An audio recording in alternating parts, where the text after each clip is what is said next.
Down the outside goes the Audi R8. Look how much Miller's caught back into play. Exactly. Miller's still slot chopper. He's left on second and change.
Standing out from the crowd is a challenge.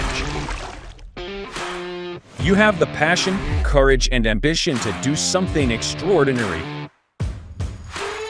You have an awesome story to tell and a wonderful vision to share with the world. At Eddie Videos, we take that vision and turn it into reality so you can be heard above the rest. You need something different, and we give you the ultimate advantage. We can help you transform your ideas, images, and clips into a professional video that brings your message to life and sets a new bar for excellence. Visuals, voiceovers, editing, animations, whatever you need, we've got it all. If you're a new business looking to make your mark or an experienced company searching for something new and amazing, we're here to help. Trust us to take your video to amazing levels of awesomeness.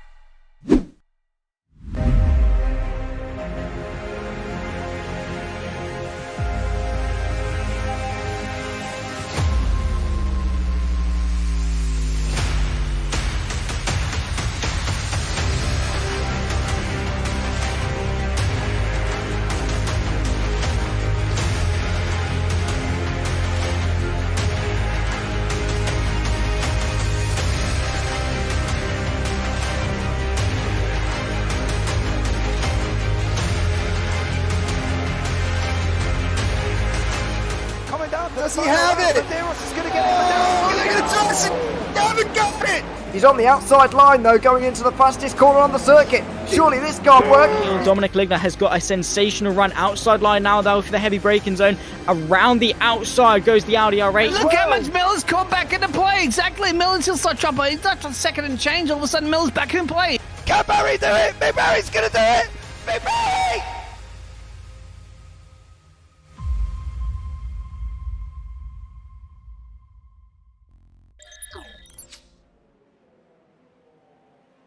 Hello everybody and welcome back to the Radical Race series as we home in now on the final third of Season 4 in 2023. This is round 9 here at Jerez. 9 laps in the feature of the sprint race, followed by 15 laps in the feature. And it's a very, very close title fight we have to look forward to as well over the course of these final 4 rounds. My name is Ewan O'Leary, alongside Jerez Parfitt for all of them, of course. And we've gone through a whole season as keeping one commentary team as well, which is rare. But we're here again, and we will be for the final 4 rounds. We're very much looking forward to it. Maybe not so much this circuit, but seeing how this title fight plays out, because so far it's been very interesting. I don't suspect it will change as we head towards our final rounds of the season, which has, of course, been decided as Knock Hill for our finale, which is decided in the week, of course. But before we go any further, let's take a look at these championship standings. Simon Edwards overtook Luke Maxwell in the standings last time out with that performance at VIR, where he finished first and second. First in the sprint, second in the feature. He said, though, that overturning a 2-point deficit into a 3-point lead actually did not matter at all. And Luke Maxwell really agreed with him. So those two are 1 and 2. Tom McCutcheon is 9 points away, and he's still very much in the hunt as well. James Barry needs a good performance here, otherwise he's going to fall adrift. He's 25 points back.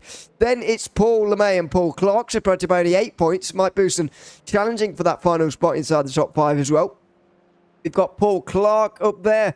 I'm going upwards, aren't I? Sergio De La Cruz is in 8th place, followed by Ben Underdown and Paul Crabb, who round out the top 10. Then it's James Child, who's 11th, only 1 point ahead of Jamie Bird. Michael LeMay has a bit of a jump back to him, with Darryl Taylor, Seth Brown running out the top 15. Then it's Wayne Palmer and Damien G, and then Phil Jocelyn. Minor points separating these guys. In fact, Jocelyn and Clark Williams are on the same points. Then it's Robert Woodward running out the top 20. Phil Glover, who we get to chat to every week, is 21st, and then it's James McRitchie. Then Martina Ward, the first driver with less than 100 points.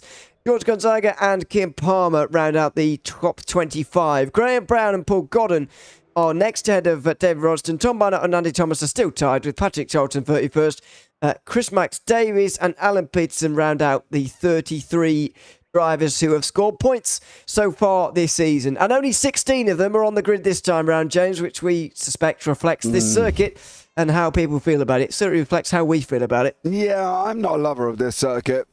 I don't like this circuit at all, to be fair. And that's not just because I want to be picky about it. It's just purely because I don't think it's a good circuit. I think that there is many more circuits out there that could be good. Welcome in Phil in YouTube as well.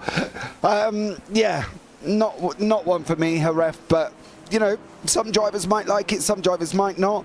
It has reflected in the sides of the grid due to the fact that obviously, you know, we've only got 16 and we've had 20 plus before. So, you know, let's see how we get on. I think it never disappoints you, and let's be real, we always see great racing no matter what circuit we're at. But let's see how this one goes.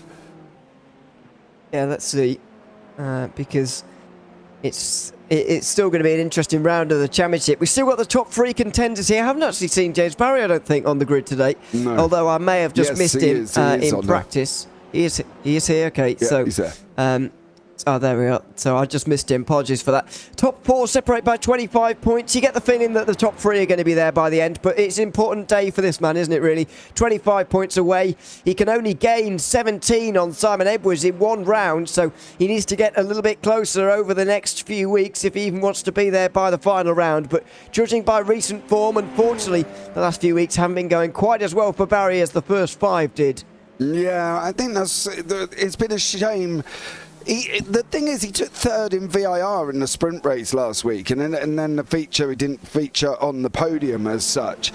So he's been up and down. He's been on the podium over the last couple of weeks in the sprint. He was on the podium in Brands Hatch as well. Didn't make the podium in Road Atlanta, but he made the podium again in Spa. So, you know, and also Road America. So he's consistently been on the podium, the same at round 3 at Alton. He was on the podium in the feature. The round 2 at Magny Corey managed double podiums. So he's been there or thereabouts, as James. And we always said we'd love to see him after last season do a full season. He's doing that. You know, he's up where we expected him to be, I think, Ewan. I think that's the thing. You know, he's there where we expect him to be. But he just needs that little final push to compete with the likes of Edwards, Maxwell, McCutcheon, and I think he can do it. I think he's going to be really progressing over the next, you know, this season and towards the beginning of the next season, and I think he'll do really well again. You know, he's still in with a shout. He is a long way back, but never say never, because we've seen drama happen to all these drivers before over the last few seasons. We certainly have. Luke Maxwell is fastest in the middle 2 sectors at the moment. Only 4 round here, which seems a little bit less than maybe you'd expect from a circuit of this length. But anyway, Luke Maxwell has gone fastest in 2 of the sectors first, and we'll see what benchmark he can set alongside Simon Edwards. It does a 33.2. What about Maxwell? It's a 33.2 as well, and despite 3 purple sectors, it wasn't good enough. The first sector for Edwards was clearly fantastic, and John McCutcheon only goes third. I don't think this is a particularly great track for John, considering the practice times, first of all, but also that early qualifying time, nearly half a second away, is quite a gap for him. Yeah, definitely is at the moment, but it is early days on the doors. We've still got 6 minutes remaining. They are going to get a good few laps in, so, you know, hopefully we will see some improvements. James McRitchie's also going over the line now as well. Dela Cruz puts himself into 6th. Where does McRitchie? No time on the board for James McRitchie, but that could be reflected in the fact that he got an off track. Simon Edwards purple again in sector 2. So I'd be interested to see what Paul LeMay does. It's weird with Paul. He reminds me of a journeyman, but has never quite touched the gold, you know, and he's great. He's a nice guy. He's a great driver, and he's just been always there or thereabouts. It's never definitive with Paul LeMay, which is a bit of a shame because I think he can do really well. Maybe he doesn't like Jerez. He's clearly not the only one. Up here in the booth, we don't. But yeah, I think he deserves more, but he's just got to give more. He's gone into 3rd at the moment on a 1:33, so not bad at all. He's in touching distance. He's beaten John McCutcheon. I'd just love to see him go a little bit more as Maxwell goes on to pole. Yeah, both of them improve, actually, Edwards and Maxwell. John McCutcheon doesn't. He's a few seconds away. And I think allowed Paul Clark to slip in front of him there, but he didn't lose any places. For John McCutcheon, who else is improving out there at the moment? Jamie and G looks to be going pretty quickly. Some green sectors for him at the moment. See if he can jump himself up from 12th, which is where he lies at the moment. No, he must have backed off in the final sector, which has fooled, well, I was about to say all of us, but really just me. Michael LeMay goes up to 6th. That's a good time from him. And so the LeMays find themselves getting close together these days. I think Michael's stepped up his game a little bit and he's catching up to Paul ever so slightly. And it's confusing me slightly on the timing tower. We've got first letters of first names on at the moment, though, which is helping out. There's the full first name as well, just so there's no ambiguity at all.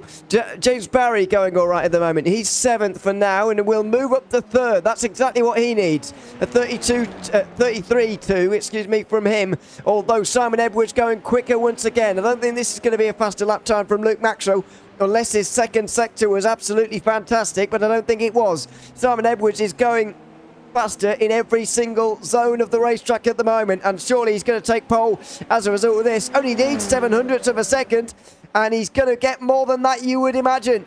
Over the line he goes, and no! Wow, he's not made it. It's the final sector where things all fell apart for him, and he didn't quite get to pole. Wow, I thought he was going to grab it with the amount of purples he's had there as well. Bousson goes up, puts himself in 6th place. Paul Clark behind him there comes over the line and goes into 7th. My boy, my man, Phil Glover, down here at the moment in 13th. You know, unfortunately for Phil, we haven't seen the repeats of Road America at this moment in time, but still time. Let's go, Phil Glover. Let's see how he gets on. Phil Jocelyn is another man that's got greens on the board at the moment. He's improving over the next 2 sectors, or 4 sectors in fact. He has improved. Sergio Dela Cruz sitting in 10th at the moment. James McRitchie also hoping to get a time on the board here. Does look like he may have had another off track, but okay, so he did register a time this time around. He's in 10th, and James Barry's got greens as he's coming towards the end of the lap.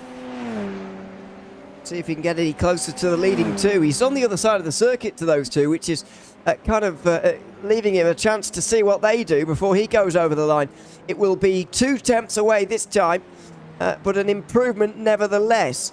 John McCutcheon hasn't been making any improvements here recently, really. He's still 7 tenths away from the leading 2 who are in front of him on the racetrack, and I don't think they're going any quicker at this point.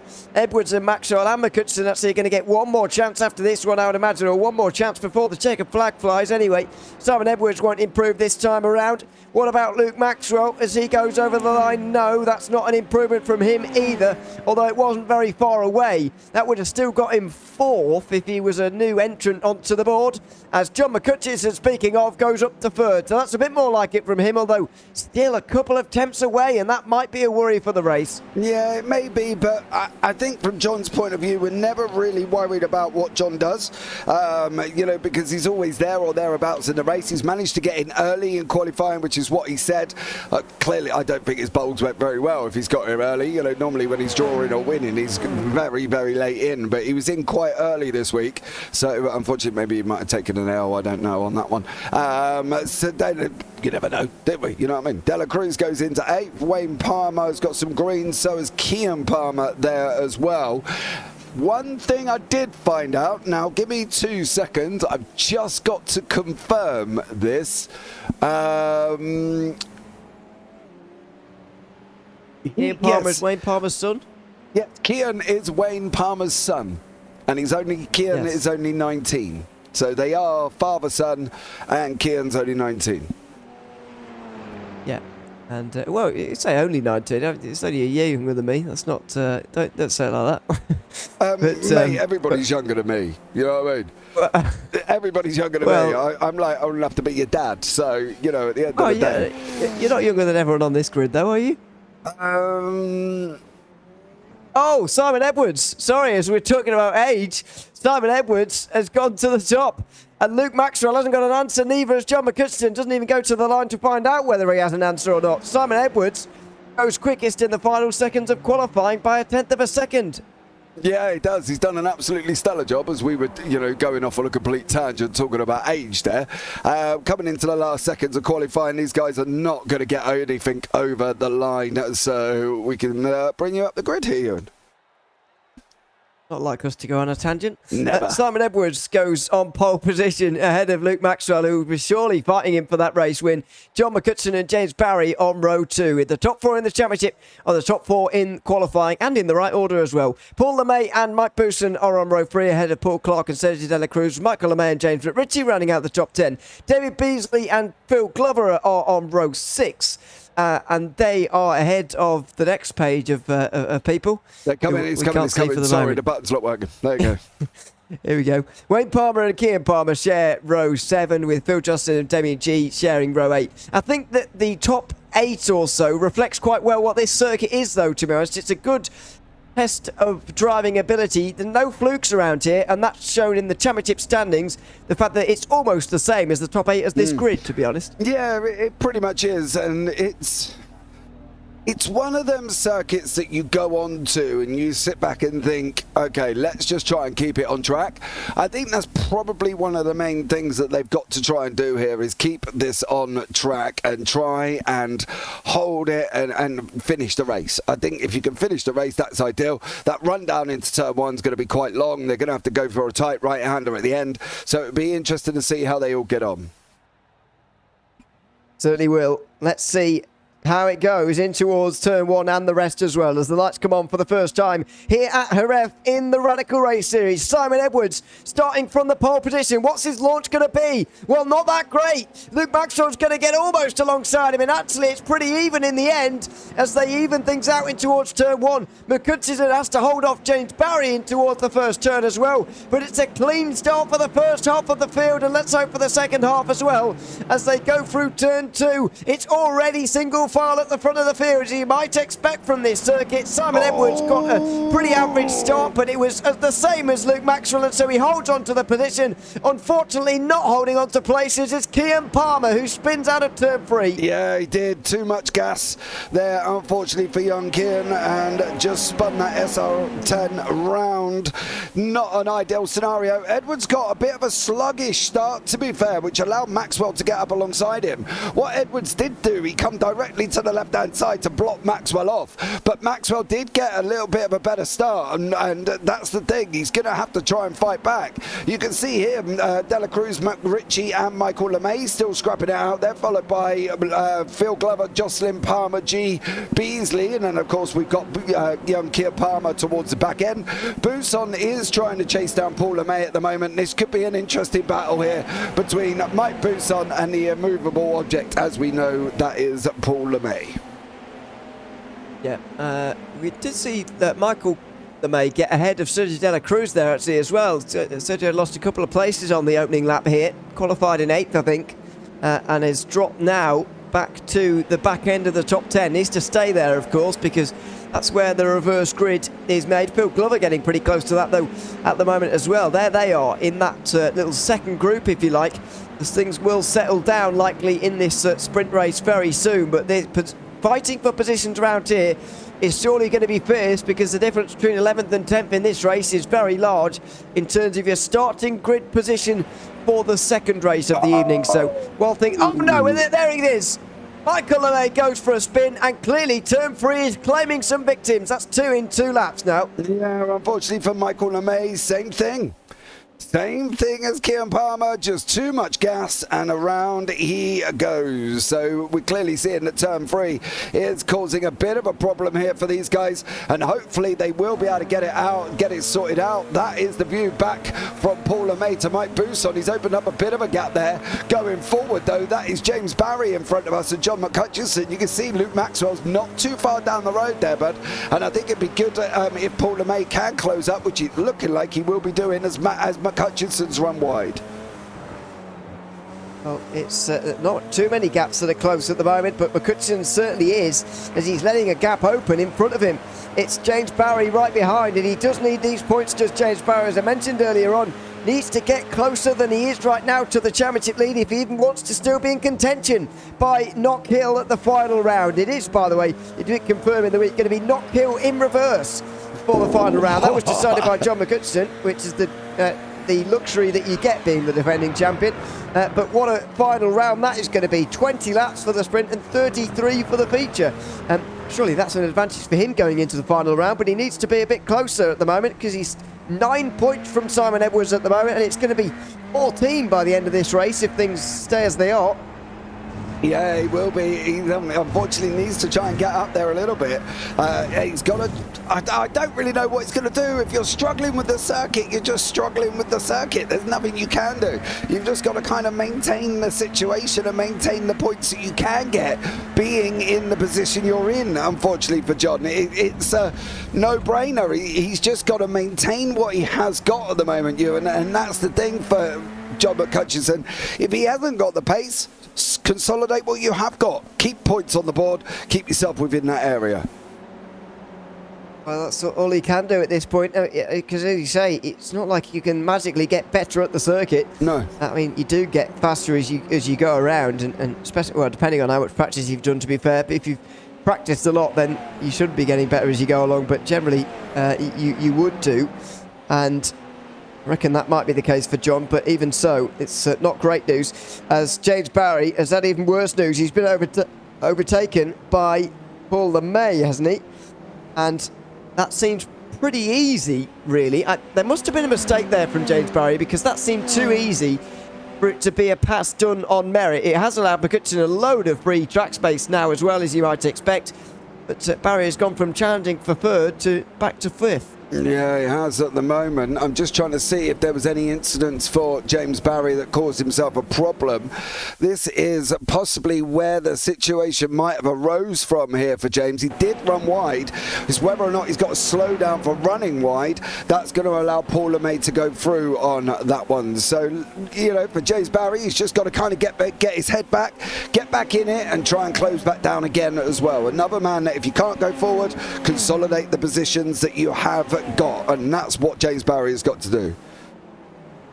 And he was trying to go forward, and that may have contributed to his downfall. I think it was just that little bit of running wide through the right-hander at turn 10. It will be. I won't pronounce the Spanish name, but it was turn 10, and just allowed LeMay on the inside and threw a flat-out corner like that. If you're on the outside, you've had it really. You're not going to hold it round the outside through there. Luke Maxwell's got pretty close to Simon Edwards, and these guys are getting quite close as well. It's Paul Clark at the front of the group, and James Ritchie, Sergio De La Cruz as well. But here are the leaders.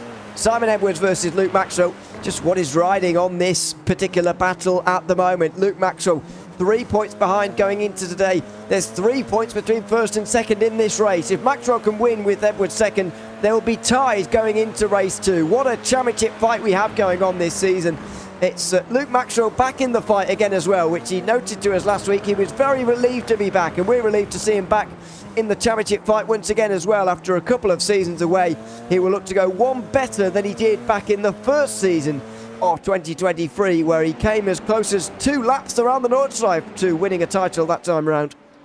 Yeah, I think it'd be great to see Maxwell get it, and that isn't any, defamation to anybody else. I think Edwards is a great driver. I think McCutchinson's a great driver. Any one of these guys on this grid deserves to win. They're all great drivers in their own right. It's a shame that Luke hasn't been able to quite wrap it up, and I think he's in his prime position to be able to go and do that this season. He's pushed Simon Edwards all the way. He has given him a whole load of grief here as well as they're coming round turn 8 into turn 9 at the moment, so he has got an opportunity. It's just whether or not he can just keep it on the track for the last few races. That's the more important thing, as we've got Sergio Dela Cruz and Paul Clark and James McRitchie battling it out for 7th, 8th and 9th. This is the only 3-car battle on the circuit. James McRitchie very much the meat in this sandwich at the moment, and just behind Paul Glover. Phil Glover, sorry, is in 10th place. Phil Glover's not here. Phil Glover's 10th in this race and would be getting reverse grip pole as things stand. But let's see who's going to get to 8th place. Sergio Dela Cruz very much looking for it there on the inside of James McRitchie. Couldn't manage it though, not into the final corner anyway, and wonder whether there's going to be a challenge in towards turn 1. It's an uphill braking zone though, just shortens the distance slightly, and it's not a very tight corner either, so difficult to make moves into there, and Dela Cruz can't. Probably experiencing the difficulties of overtaking around this circuit, in all honesty. Yeah, I think he is, to be fair, and this is what we were talking about with these circuits. It's not an ideal scenario, at the end of the day. It just seems some of the Spanish circuits quite haven't got the flow that other circuits have got. We've got obviously Jerez, we've got obviously Catalunya is another one. Motorland Aragon is not too bad for overtaking, but it depends on the layout. But yeah, they're not very... they're not very raceable. It looks like Damien G's had a bit of an own moment as well here for Damien G. And we can have a look and see what he's been up to once more, as he is, just going rather slow. Just slowed down. Yeah, he's just slowed down for whatever reason. I wonder if there was something a little bit more... more technical. Yeah, he did go off the side of the circuit. Oh. Whoa, that was a good save. He could have very easily found himself in that left-hand side wall there. Yeah, I think that's the thing. He's managed to save it, so that's always good for Damien G, but it does look like something might have happened, as Dela Cruz has just sent it on the inside of James McRitchie round Lorenzo. Well, that nearly happened last time around, because the speed difference there was quite phenomenal. Dela Cruz had a bit more speed into the final corner last lap as well, and I'm not sure what James McRitchie is exactly doing wrong, but he's getting absolutely pummeled by Dela Cruz into the final corner. This time it's resulted in the place gain for Dela Cruz, and James McRitchie has to fall backwards, but I'm not sure really what James McRitchie's doing wrong. I thought he was a flat-out double right-hander in these cars, to be honest. Not entirely sure, to be honest. I've not driven around here. I haven't driven around here at all, to be honest, and that's partly because I just don't like the circuit. So at the end of the day, who does? Let's be real. But this is the closest battle on track at the moment, and these guys are sitting in 8th and 9th. 10th place, pole position for the feature race could be Phil Glover.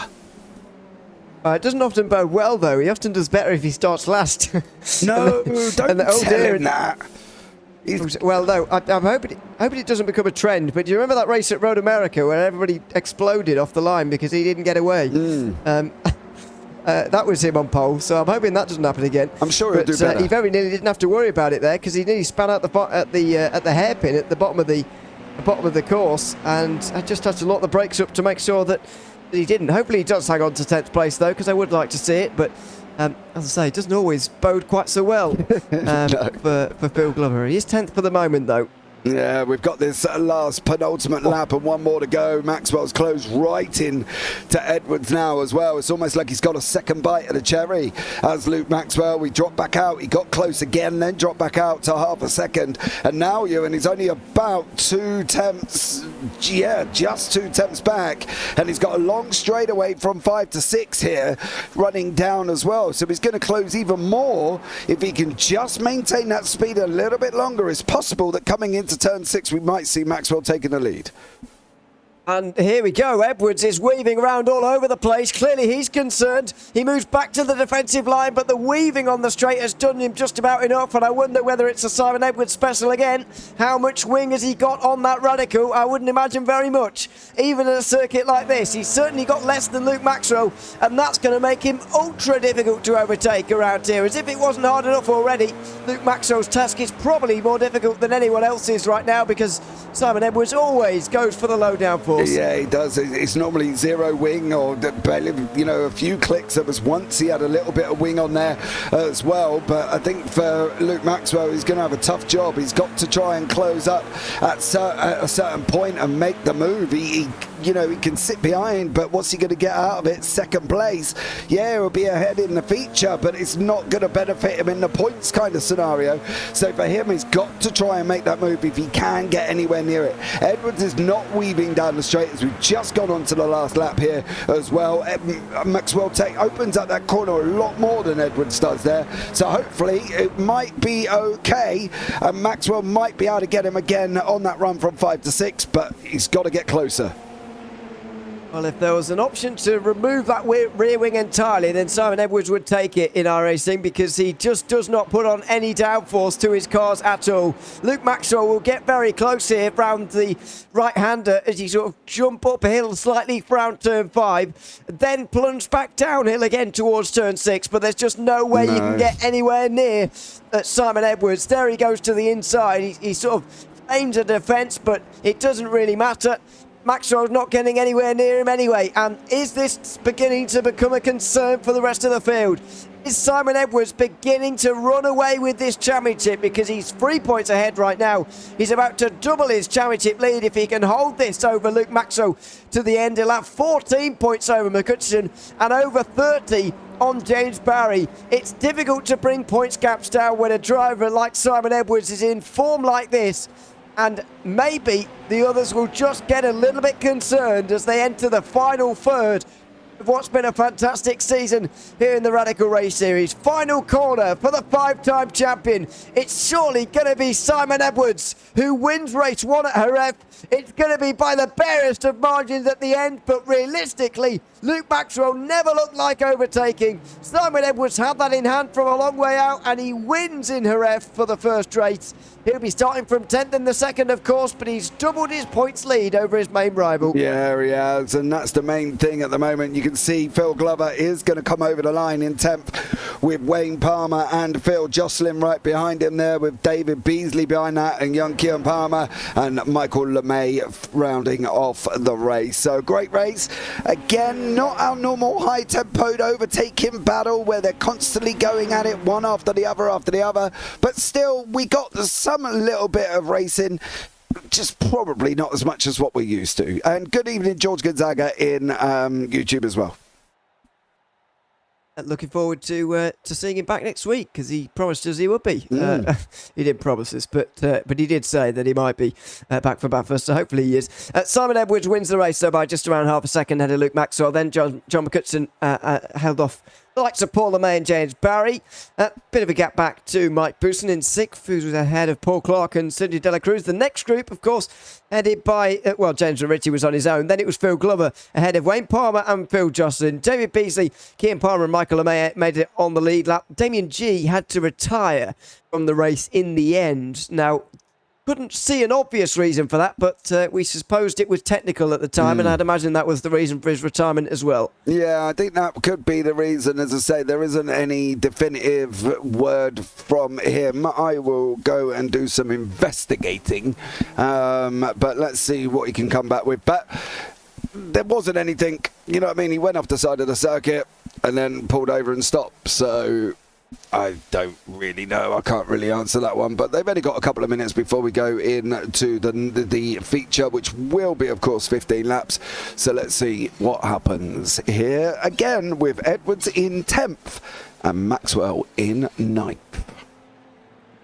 And how difficult is it going to be for them to overtake? Because we saw when the qualified drivers were around those who qualified similarly, it was difficult. But I wonder for those faster drivers who just won there, how easy it's going to be for them to work their way through the field like they have in previous weeks. Well, to be honest, they've got to do two things. A, make sure the move's on. B, make sure they can get it done cleanly. Because, as we've seen, it is very difficult. It was very line astern. You know, Edwards, Maxwell, McHutchinson, LeMay, none of them really made progress going forward. So they've got to obviously make sure the move is definitive and make sure that they are going to completely get the job done. So we'll find out very, very shortly how they're going to be able to get on here as well, as we're coming towards the end of this warm-up session, and we will bring you up the grid for race 2. Yeah, it will be top 10 reversed, of course, with the rest of them in the positions they raced in race 1 in. That means Phil Glover's on the front with James Ritchie, Sergio Dela Cruz and Paul Clark are on row 2, and they'll be ones to watch, of course, along with Mike Booth and James Barry. Paul LeMay and John McCutcheon sharing row 4 with Luke Maxwell and Simon Edwards. How far can they get through the field from 9th and 10th? Wayne Palmer and Phil Justin will share row 6 after just missing out on the top 10 in race 1. David Beasley and Kian Palmer share row 7 ahead of Michael LeMay and Damien G, who will be hoping to get to the end of the race on this occasion. Just a couple more drivers to get themselves onto the grid, and we'll be ready to go racing for 15 laps of the feature here this evening in the Radical Race Series at Jerez. Wonder whether Damien G will be joining us. It doesn't look like it. The lights will come on and we will get ready to go racing for 15 laps around here. And Phil Glover gets away decently from the front. It's actually Paul Clark through the middle here as they go 3 wide for second briefly. Phil Glover will hold the lead, although briefly. James Ritchie round the outside through turn 1. Oh, and there's a crash. Sergio Dela Cruz goes off the road and into the pack as well. Where's he going to come back on? James Barry just has to skip around him, and thankfully they all get away with it as they go through 2 and 3 as well. Nobody drops it on the exit of that turn either, which has been a bit of a problem in the past. Side by side they go as well, with James Barry involved and John McHutchinson, who again has made a great start in the second race. Luke Maxwell and Simon Edwards are pretty much where they started, in the same positions. Well, not in the same positions, but in the same order, excuse me. John McHutchinson loses a couple of places as they make their way down to the hairpin. The leaders, the championship leaders, all locked together here in race 2. Yeah, they are. It's McHutchinson, it's Maxwell, it's Edwards, and in front it's James Barry. So it's going to be difficult for these three because they are near enough the same pace at the moment as well. McHutchinson's probably the slowest of the three, but he's just got to make it increasingly difficult. While he does that, James Barry can open up and get on his boots. But look at my boy. Look at him, Ewan. He's hopefully going to lead a lap. So let's see what happens with Phil Glover. I'm sure he will do a great job here as well. Is he going to win? Well, I don't know what's going to happen to this move if he wins. I can tell you that, because we had quite a scene at wherever it was, where he got a top tip road Atlanta, was it maybe? I can't remember. But we had quite a scene then. Whoa, that's a big move to the inside from James Barry, and he knows he needs to make those kind of moves on Paul Clark of all people, and he has done it into turn 1, into third place for James Barry, and he's putting cars between himself and his other championship rivals as well. Yeah, he is at the moment. He's now got the Mr. Super White Paul Clark, who of course, you know, history with John McHutchinson from Brands Hatch a few seasons back. Let's hope that this doesn't materialise in this one. Paul's always very difficult to go past now as well. They're on that run from turn 5 to 6. Maxwell's coming over McHutchinson. McHutchinson has got to make a definitive move, and he's got to make it clean. Clark goes on a half-hearted defence. No, that wasn't shutting the door from Mr. Paul Clark. That was, here son, have a little bite of me cookie. Unfortunately, he didn't quite give him all of it, but boy oh boy did he give him a crumb. And then enough.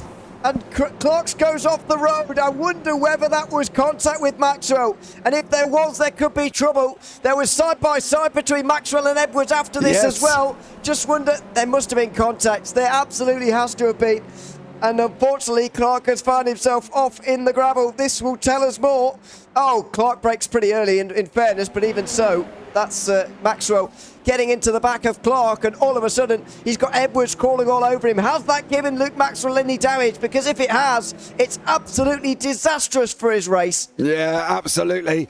He's going to struggle to defend against Simon Edwards as it is because of Edwards' low wing. Whoa. James Barry seizing an opportunity. He wants to take that win, but he has got the Scotsman there as well. He runs John McHutchison a little bit wide, opens it up as well, coming through turn 2, and now going into turn 3, which seems to be a bit of Achilles heel for some of the drivers in the sprint race here. On 3-4 we go. Down now, coming into 5. Phil Glover's still out in front. James McRitchie still trying to pressurise him, but at the moment Glover's holding firm here, and McRitchie just can't quite get through as we're on that run from 5 to 6.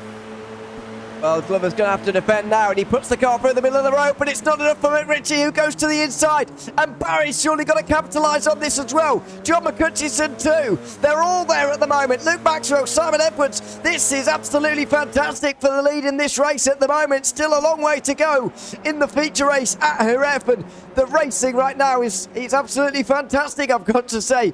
We didn't see this in race 1, really. Not a lot of overtakes, but that was expected. Now when you put the reverse grid in place, it's all kicking off, and James McRitchie goes wide. James Barry goes through. John McHutchison tries to follow through as well, and surely into the final corner he's going to have a go. He slows up slightly, and Luke Maxwell will be right onto him. Here they go into the final corner. Are there going to be some dives? Paul Clark's putting one in there. Paul LeMay. As they go, excuse me, it's LeMay, of course it is. Down the inside of Simon Edwards he goes, and they'll go side by side over the line. Yeah, side by side there with Paul LeMay and Simon Edwards coming down into turn 1. James McHutchison is trying to make the move over Barry. Busson's got the fastest time on the board here as well. He's at the back end of this pack. He can quite easily do this, but Richie's just being bullied out there. He's lost one to McHutchison. Is he going to lose another one to Maxwell? He's not at the moment, and Phil Glover's lost the lead to James Barry. Barry's run a little bit wide. Is Phil going to be able to go back up the inside? He's not.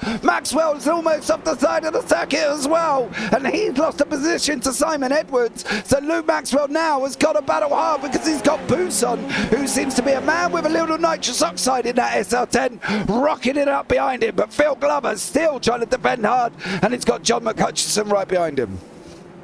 And he's got it round the outside of him now as well. The next 2 corners are left-handers. John's probably going to have this now, and he will do, into second place. So James Barry leads, then it's John McHutchison. Simon Edwards very nearly goes through as well. He goes for the inside though, and that could allow Maxwell to have a go here. Maxwell really tried to capitalise on McHutchison being slowed up by slower traffic in front of him earlier. Tried to go through because he knew that it was going to be difficult after that, but in doing so, he's thrown himself off, and he's lucky to still be in the train, really. Thought he could lose the car entirely, but he just loses the place to Simon Edwards, who's now in front of him, and now I thought he was going to go for it in the final corner against Phil Glover. That wasn't going to happen that time, but Glover's wide, and he's sliding on the way out as well. It's not a good exit at all. He's left the inside open. He'll let Edwards go through. Will he let Maxwell through as well? I don't think he's going to have much choice. It's close. He tries to close the door. There's slight contact, I think.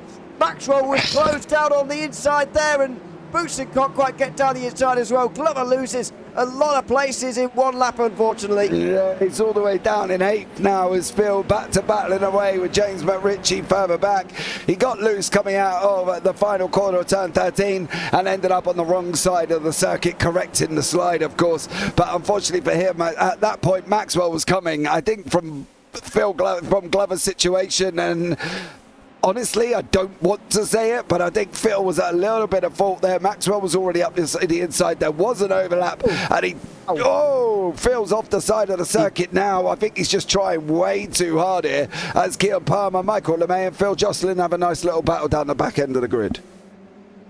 Sorry, I thought Phil Glover was going to smash into James McRitchie there, and he very nearly did, actually.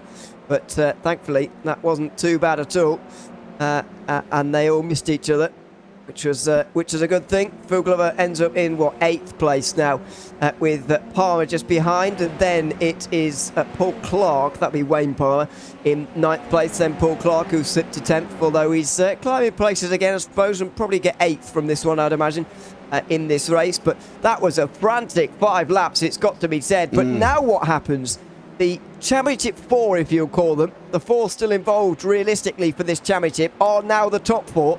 They're same-ish pace, but we saw Edwards and Maxwell having the edge over the other two last time around, especially Barry, who slipped to fifth actually and couldn't even really keep up with Paul Lemay by the end of that that first race, excuse me. So what's going to happen here between these guys? Is Barry going to be able to hang on for a very, very important race win? I think he will.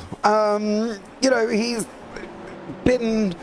They've all got the similar paces. That's the problem. And with a track that's difficult to overtake, the only chance that Edwards has got is trying to get him down a straight with his low wing. But that's going to be more and more difficult because they all are running near enough the same pace, 133s, 134s. And we talk about temps, Ewan, that's like click of the fingers. It's not massive here.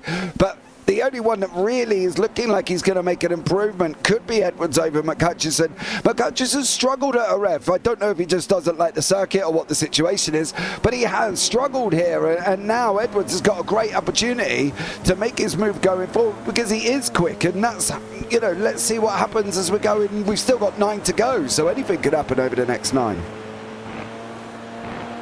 Well, realistically, I suppose anything could happen, but I think it's going to be difficult. I think Simon Edwards, though, is going to give this a very good go, and once he's sort of alongside and in the head of John McCutcheon, then it could be difficult for him to hold on here.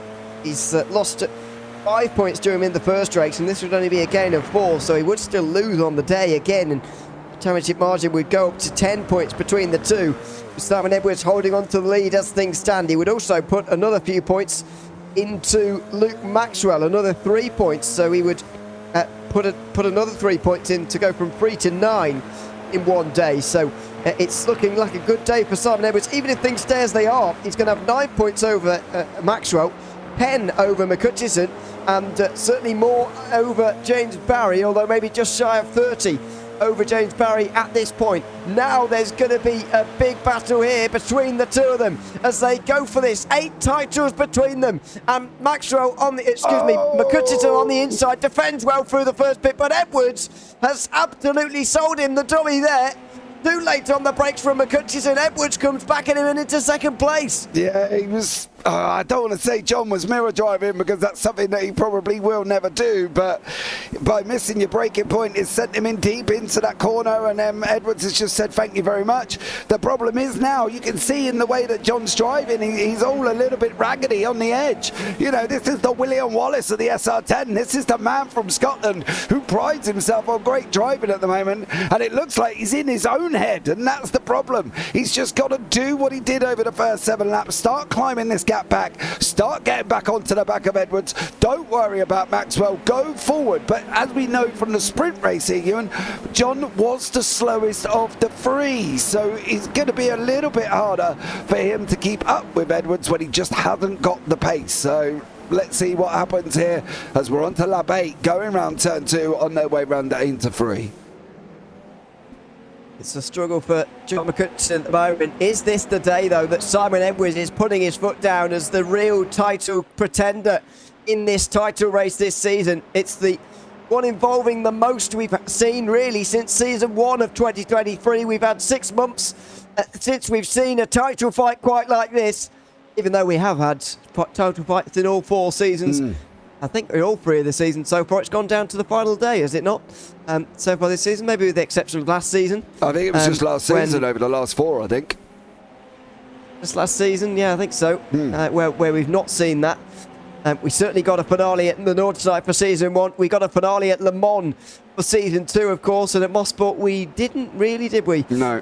No, well, at all, actually. But McCutcheon already has the title wrapped up. Yeah. Are we going to get a third by the end of 2023? Well, that would be an absolute treat, and right now Simon Edwards is trying to make sure it doesn't happen. Luke Maxwell's trying to chase him down, though. Another 3 points on the line here with this overtake here for Luke Maxwell. If he can get down the inside of John McCutcheon, it's not going to happen into the final corner, and neither of these guys want to give up those points. It's going to get fierce between the two of them. There's going to be a big battle, as there will be for the lead as well, because James Barry is being caught by Simon Edwards, who is surely homing in on maybe a famous 65 points in this race right now. What a statement that would be ahead of the final 3 rounds. Yeah, definitely. He's going to stamp his foot, make his mark, is Simon Edwards, if he can clear James Barry.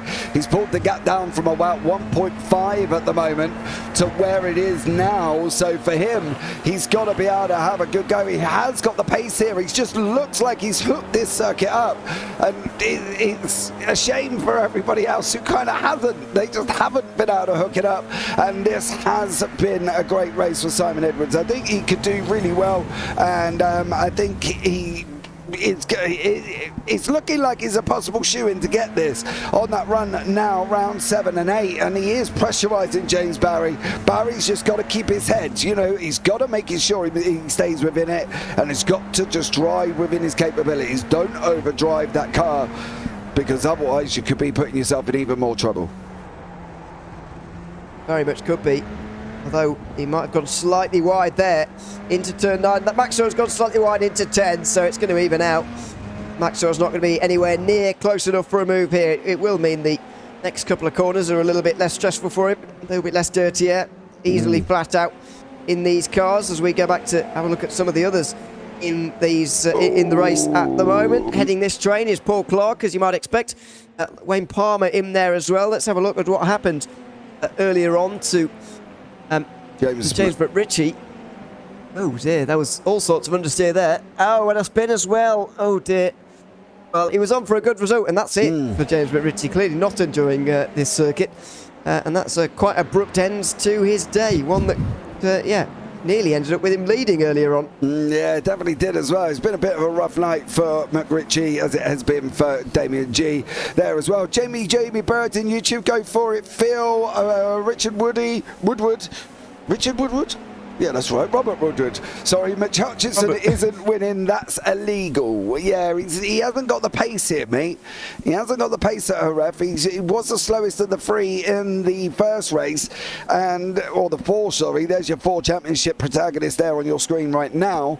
And he isn't really the fastest in the feature. It's more sort of Simon Edwards, Luke Maxwell, James Barry, then John McHutchison. I think that's a fair analogy of where they're at the moment. For title number 6, Simon Edwards, if he could take that title, he'd have at least double of everyone else, which is quite a remarkable statement to say. But after 2 seasons of John McHutchison beating him, really, and not just in the case of finishing ahead of him, he has been dishing out quite a beating as well, especially over last season. It's time, it seems, for Simon Edwards to take ownership back of this title, which has felt like it has been his for quite some time. Certainly throughout the 2022, back end of 21 kind of era. Certainly felt like nobody else could win titles other than Simon Edwards. But now things have certainly changed. James Barry has a big job on his hands at the moment. He leads he's 4th in the championship at the moment by 34 points off of Simon Edwards. This would reduce it to 29. That would still lose him points on the day when it's absolutely vital he finishes ahead of Simon Edwards. Otherwise, the damage could go up to 40 points for James Barry, and that could see him out of the title race very, very quickly indeed. He knows he needs to defend, and he will do into the hairpin. He needs to make sure that he doesn't break a bit too late, though. That's what John McHutchison fell foul of, and he's not going to fall foul of it again, although Luke Maxwell's got a better exit than him again out of that corner, out of turn 7. He'll be on the outside through this turn, and he won't be able to get through on this occasion, but he's just planting the seed. He's just getting into the head of John McHutchison, who could well be down to 4th very soon. Yeah, and then I think you might just see McHutchison slip off if he loses that place. I really think he's being the roadblock for Luke Maxwell at the moment. Maxwell just can't clear him and hasn't been able to do for a few laps here. We're on that run down into 13, the final corner of this circuit. Left-hander here as well. Barry's got the gap out in front to over 4 tenths, or was over 4 tenths briefly, and Edwards has pulled it back in. Oh, Busson's going to put it in the wall. Oh, that's too much gas coming out the final corner there for Mike Busson, and he's got to put it into the wall coming out of 13. And that's going to promote Phil Glover again to 6th place. What a fantastic race he is having, as James Barry is under severe pressure. John McHutchison's off. That could be huge. Luke Maxwell and John McCutcheon, I think, have made contact into turn 2. McCutcheon didn't have a best run out of turn 1. And is it on his own? Oh, it's on yes, his own. It is. Just goes for a spin on his own. No contact. Maxwell goes through into a podium place. John McCutcheon is going to receive some damage in today's championship fight as he moves down to 5th position. Edwards looks all over Barry and looks for a way through as well. Even as things stand, Edwards would put another 9 points into John McCutcheon. He could make it 14 by the end of this race. Oh, John. And you know what's probably worse? He's probably done the same thing for the last 12 laps. And then all of a sudden that happens. And then he ends up going round. I want to keep an eye on the boost on Clark Palmer, Dela Cruz, Kian Palmer. Well, Dela Cruz, Palmer, Clark battle further down the order very, very shortly as well. But for Edwards, again, he's just struggling to overtake James Barry. The circuit is difficult. He's got to try and keep close. Coming out of this final corner onto that run now. On that start-finish straight they go. Barry's going to take it to the right-hand side. He's not going to want to open up the inside. He might actually know that Edwards isn't close enough, so can take his racing line here, and he has done for James Barry. But let's see how he gets on for the rest of these laps as well. It's going to be very difficult. The longer Barry holds up Edwards, the more in play Maxwell can become. He's only got 2 laps left to do it, so let's see if he can and lead for pretty much the most of the race. He's going to want to get this done as quickly as possible, is Simon Edwards. Ever since Phil Glover was displaced, it's been James Barry in the lead of this one. He goes a bit wide there, though. That was not quite on the apex where he needed to be at turn 5. And he knows it. He goes to the middle of the road, but it's not quite a full defence. Simon Edwards sees it as one, though. He'll go to the outside. Will it matter? No! That's contact! And Simon Edwards goes around. 3rd place he's down to now. James Barry hangs on to the lead. That's going to be controversy after the race, I think, because Simon Edwards is going to say, he drove into me, and James Barry is going to say he came across on me. What's the answer to that one? Not entirely sure, but Simon Edwards is down to 3rd. Yeah, we'll have a look. I've got a funny feeling. Oh, we're not really going to see it from that angle. Let me try and get on to the front of James Barry's front end here, and we'll see what sort of contact there was, if there was any. Hopefully you should be able to see it on the left-hand side once more. There wasn't any contact, I don't think, to be blatantly honest with you there, Ewan. I think that looked a little bit more of that wonderful situation with the internet. Let's just have a final look on board of the chopper, and we'll see here as well. And there wasn't. No. Well, it doesn't matter for me particularly. I think Simon Edwards came across him slightly anyway. You can see that with the way that the white line gets further away from Simon Edwards on the left-hand side, that there's been another twist in this championship tale. It was going from a day where Edwards could be more than 10 points clear of the rest of the field, but now all of a sudden Maxwell is in the prime position. He's going to gain another 4 points on Edwards at the end of the day if things stay as they are. If he overtakes Barry, he'd take back the championship lead. What a series of twists and turns this championship has turned out to be. Yeah, it definitely has. It's filled. It's almost like chess in a world of adventures. It's filled with thrills and spills and ups and downs. And while you're there, if you haven't watched this season, there's even been people up on their end. So, you know, up and down and round we go. And we're still going to have it. This roller coaster is not going to finish in Jerez. It's not going to open up for Simon Edwards to open up a big, massive gap. Now it's all on Luke Maxwell. Honestly, I think Barry's looked so strong, and he'll be gutted if he lost this as well. We've only got one more lap as the leaders are coming round. Ferrari down into Lorenzo at 13 here. But let's see what Luke Maxwell can do for the final lap of the race. Can he get it, Ewan? What do we think?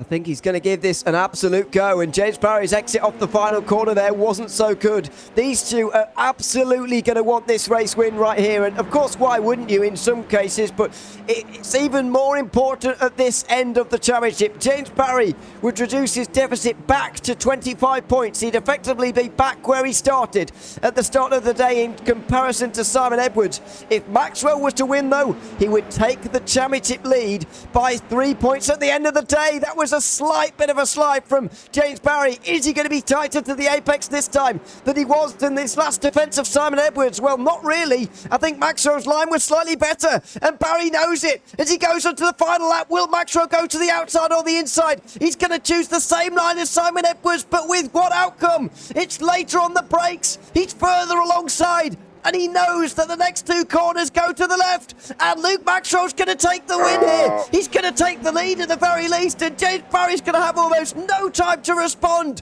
What an overtake that was, and Luke Maxwell surely is going to take this from here, although James Barry will surely give it a good go into the final corner. Maxwell slides, and Barry has another look at the inside at the next right-hander of turn 10. It's not going to happen through there. He needs the slingshot out of 11 and 12, which is so hard to do. But Maxwell goes slightly into the gravel. Barry does as well. He'll look to the outside. Will he switch to the inside at the very end? No is the answer. It's going to have to be a run to the line for James Barry, and it's not there. Luke Maxwell wins race 2 at Jerez by the barest of margins, and he will take back the championship lead from Simon Edwards in a dramatic second race here for round 9. Wow, that was very, very close. It looked like Paul LeMay had a run down to the line as well. Let's have a look at Paul's run. No, maybe it wasn't. Yeah, who was it then? Did Paul LeMay catch Simon Edwards here? Because Edwards was very nearly close to losing this, so... Oh, he was just on the... He put out the final corner. Yeah, he was on the slow, and unfortunately that Paul LeMay just couldn't quite get him there as well. But great finish for these guys, and absolutely extraordinary ending, as, to be honest, we really now anticipate that the racing is always going to be good. I think that's the thing, but there's the results on your screen, sir. Well, final lap overtaken. Luke Maxwell is the race winner, just about ahead of James Barry. Simon Edwards will be ruining that error. Was very nearly ruining that error at the final corner as well. He's just ahead of Paul LeMay. And then John McCutcheon, who'll be very glad to see the back of Jerez. Phil Glover finishes in 6th position, and what a great race for him. Ahead of Mike Booson and Paul Clark. Then Wayne Palmer and Sergio De La Cruz get into the top 10. Kean Palmer narrowly misses out on the top 10 on this occasion, with Michael LeMay coming in just behind them. David Beasley, the final driver on the lead lap, with Phil Justin, James McRitchie and Jamie G all failing to get to the end of the race. Yeah. Well, what a fantastic race it was. Luke Maxwell has gone from staring into Simon Edwards' domination abyss to winning that race, and he now leads the championship by 3 points. I wouldn't, if somebody said you have to put your life on who's going to win, I wouldn't even know who to pick. These guys have been so strong, and McCutcheon's just come out and said, I'm glad that's over. Really struggled here this week, and he did, and he knew it. He was the slowest out of the 3, or out the 4 in general. He managed to maintain some form of dignity, I think, with a 5th and a 3rd, so he still got decent points, but let's just see how it pans out going into next week. This championship finale, oh wow, this is just going to come down to the wire. Championship finale, it might not even involve the Scotsman at this point. We don't know that yet, of course. He's only, 22 points adrift at this stage from Luke Maxwell, but there's only 3 rounds to go. Let's bring in Luke Maxwell now after that last lap pass that got him the win in race 2. Welcome in, Luke. I hope you've calmed down slightly after that race. It was an intense one to the very end. Tell us about that final lap and that pass on James Barry for the win. Yeah, it was. Well, I could see James was starting to struggle. I thought initially, well, I can't catch him. He's a second up the road. I think if he keeps it clean, he's had the pace. So I'll just, I was quite happy to stick with second and thinking, let's think about the championship, not go do anything silly. But you know what it's like. When I caught him up, I thought, I can get him. So I had to go for it. I nearly crashed, and fair play to James for not punting into the back of me. I think on that double right-hander, I was had the rear end loose going in and didn't really have anywhere to go apart from easing off the gas. Yeah, it was pretty close. And in the end, he wasn't quite close enough to go for it into the final corner. I mean, race 1 as well. Just how difficult was it to overtake Simon Edwards in that situation? You still finished second, but it must have been a pretty frustrating race, knowing that the only driver ahead of you in the championship was also ahead of you in that race. It was, but I know Simon's quick round here. He was good here last time, so I was thinking, well, best I can do really is probably second if he makes a mistake. I tried to put him under pressure, but I couldn't even get really on his bumper, So I was quite happy thinking, well, okay, let's try and get a gap a bit from the guys behind and consolidate for race 2. And luckily I got luck in race 2. There were a few incidents and accidents, and I think was it Paul Clark I took off. So apologies for that, Paul. Just went on the brakes a little bit early for me, and just had nowhere to go, so kind of took him out really. But luckily, no damage, and on we came, and a good result, great for the championship. Absolutely. You've turned around a 3-point deficit into a 3-point advantage now. But as I asked you last week, I guess it doesn't especially matter the difference at the moment. There's still 3 rounds to go, including Bathurst next week as well, which I'm sure is going to be an interesting one. How are you feeling about that now with the situation the way it is? Yeah, I do love Bathurst. It's one of my favourite tracks. So we'll see how we go. You can have good luck and bad luck in any race, but I'll give it my best. I mean, I'd rather be 3 points clear than 6 points behind, I suppose. So got to think about it like that. Oh, yeah, I think you were about 9 points back at one point, with the potential of going 14 behind if Simon won. So it's certainly a lot better than it was looking at one stage. Congratulations, Luke, on the wins, of course. Is there anyone you'd like to give a shout out to before we let you go? I'll just give a shout out to all the guys in this league. I mean, fantastic racing, and it's clean, and everybody's supporting each other. So great shout out to the league guys. Absolutely. Thanks very much, Luke, and we'll hope to see you next week. Cheers. Yeah, ta-da. Thanks very much, Luke Maxwell, there, race 2 winner. He's got himself out so quickly, I nearly put myself in the waiting room. Let's go and chat to the other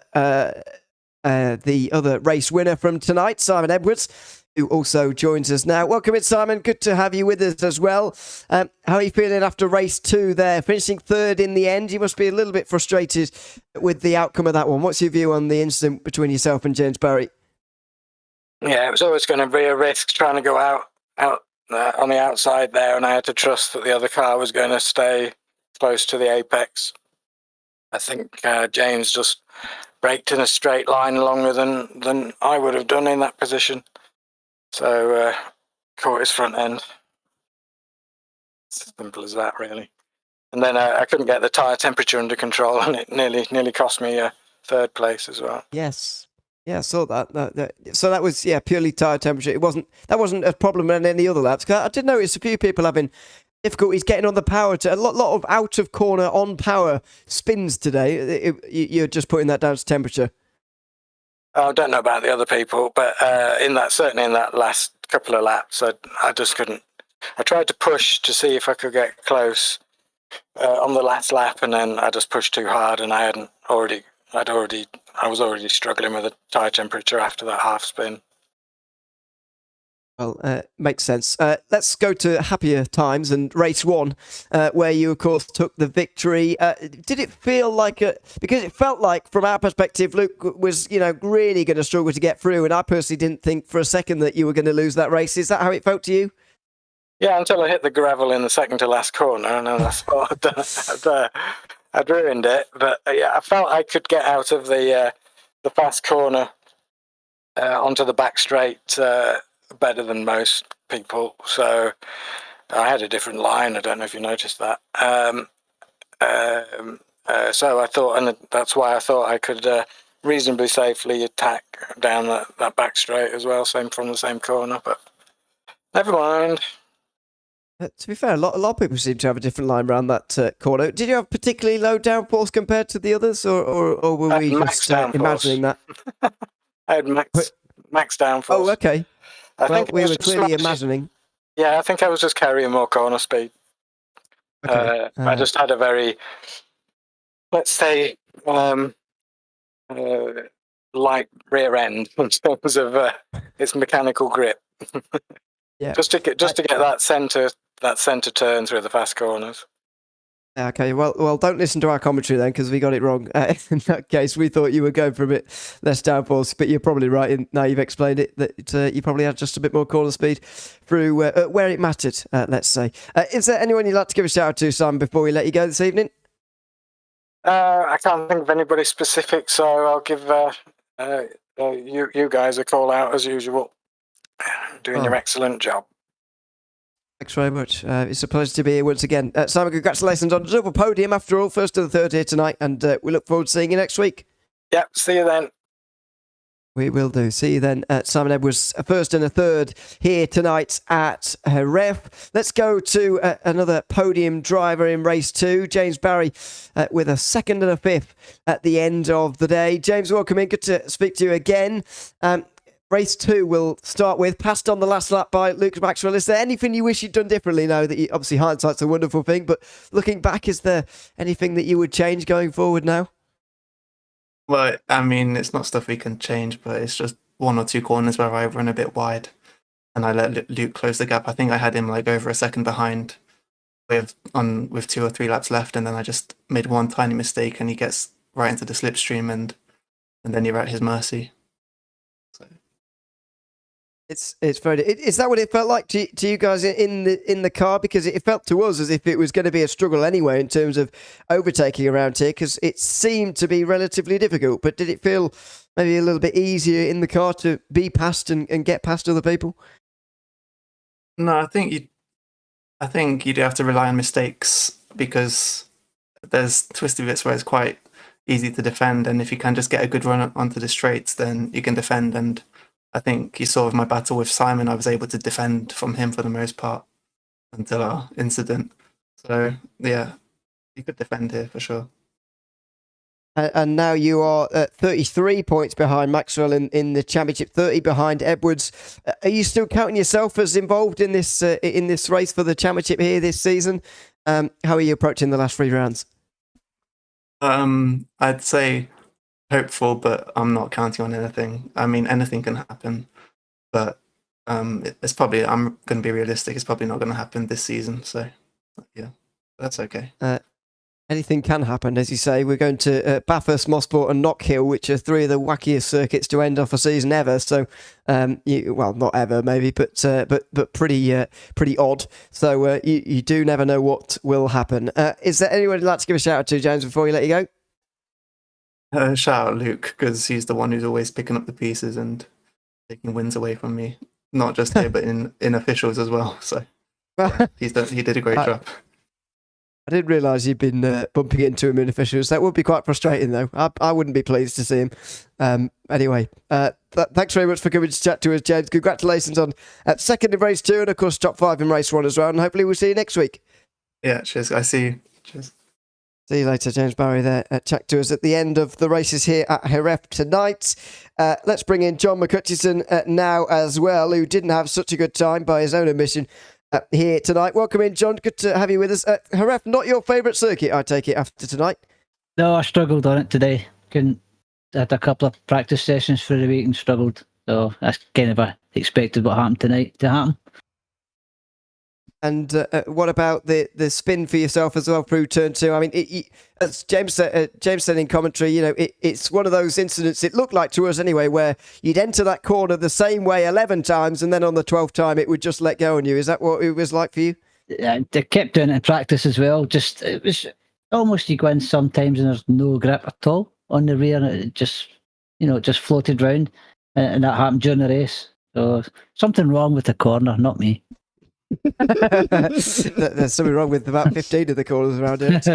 But struggle. Anyway, to be fair, the second race wasn't actually that bad. But in the first race, did it feel to you as if you guys were really stuck in the positions that you were in? Because everyone's obviously qualified to be where they are, and everyone's probably quite similar on pace. Did it feel like you were all stuck where you were? I struggled at the start. Simon and Luke got a little gap on me, and then I held that gap, so they didn't pull away from me. You know, after 3 or 4 laps, I held it. But no, I couldn't catch them. I kept messing up. I don't know what corners there are, 2 right-handers. I kept getting too deep and too slow. And I was just horrible. I just couldn't get in the groove this week. That's just one of those circuits. What about Bathurst? Is that any better for you? Usually go well there. Is that the next one? Yes, yeah. I'm not asking randomly. Okay. Looking forward to that then, like that. Hopefully I'll make practice again, qualifying again. Yeah, absolutely. You were here a little bit. Did you lose at bowls? Is that? No. Okay. I won tonight. Oh, I lost my big game Tuesday. we're wondering why you were here so early for qualifying. We were. Has he lost at bowls? No. Okay, that's Yeah, that's don't fine. listen to is it back, anyone John. that's going I'm to shout sorry, to? that's me. Our lack of bowls knowledge is quite Yes. astounding as well, by the way. But anyway, that's a education for another day. Is there anyone that's going to shout to, John, before we let you go? I'll send you a link going to the Bulls I was playing on Tuesday, and you can watch it and learn. Thank you. You're welcome. We'll have a look. Thanks very much for coming to chat to us, John, again, and hopefully we see you next week at Bathurst. Thanks, guys. Cheers. Thanks very much. John McCutcheon there. Not having his best day at Jerez by his own admission, but someone who was having one of his best days was certainly Phil Glover, and he is joining us now. Phil, 10th in race 1, 6th in race 2. Would you say it's a pretty good evening for yourself overall? Yeah, so it's not bad for me, is it? Really, that I was very lucky to end up with 10th because Wayne passed me with 2 laps to go, I think, and I thought I've got to pass him.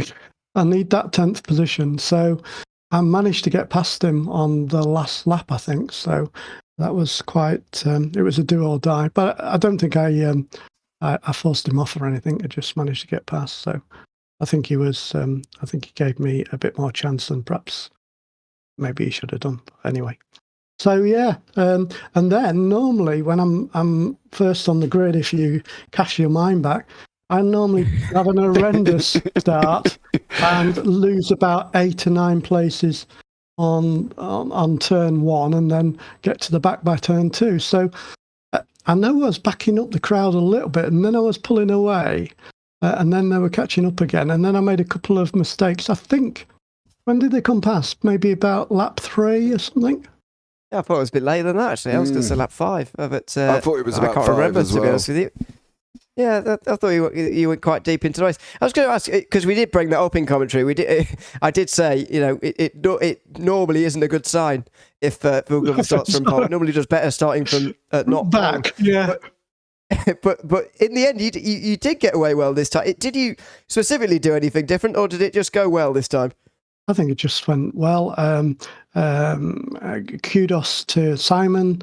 I mean, he's one of the top guys, isn't he? And he's very kindly given me a few coaching tips, so that certainly helped. And so sometimes I can get a really good time in, but I'm never consistent. But if actually I was only on the average of the 15 laps, I was only 0.6 behind Simon's average time. So that's pretty good, isn't it, for me?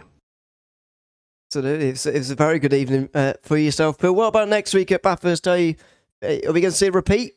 I love Bathurst, so who knows? It can go either of 2 ways, can't it? Yes. I mean, it hurts when it goes wrong there. It certainly does. So we'll see how it goes next week. But congratulations, Phil. Is there anyone you'd like to give a shout out to before we let you go? Well, as usual, you guys, and obviously to Simon for the help he's been giving me.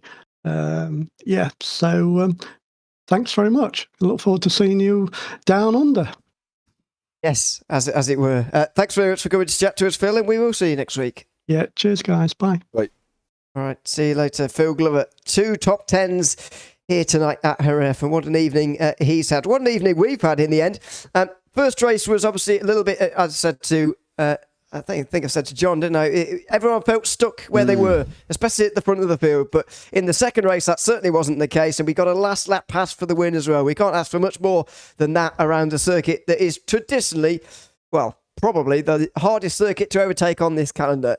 Yeah, right. I think that's the thing. This circuit isn't our favourite, but we are going to 3 of my favourites next week. Well, not 3 at the same time, of course. Mount Panorama, Mossport, and then Knock Hill Reverse. I'm buzzing for that. It's going to be absolutely amazing. Yeah, well, I'm more interested in Knock Hill Reverse, to be honest, but it will be the championship finale as well, so who knows. And also, if John McCutcheon's not the title winner and Nordschleife is the last round again next season, then we could be going somewhere different, because I feel like John's going to pick Knock Hill every time. So anyway, we'll leave that, but that's to worry about in a couple of months' time. I think it's fair to say. That is it for now, though. Make sure you subscribe to the JPB YouTube channel once again, so check out all the other racing that goes on throughout the week, because there's plenty of it, of course. But make sure, most of all, you come back here, same time, same place next week, because we've got another round of the Radical Race Series coming up and coming your way at the end of the at the end of the next 7 days, at the end of Thursday. So make sure you come and check that out, because the championship fight is getting very, very exciting indeed. For now, though, I've been Ewan O'Leary alongside James Parfitt, and until we see you down under at Bathurst for round 10, it's goodbye for now.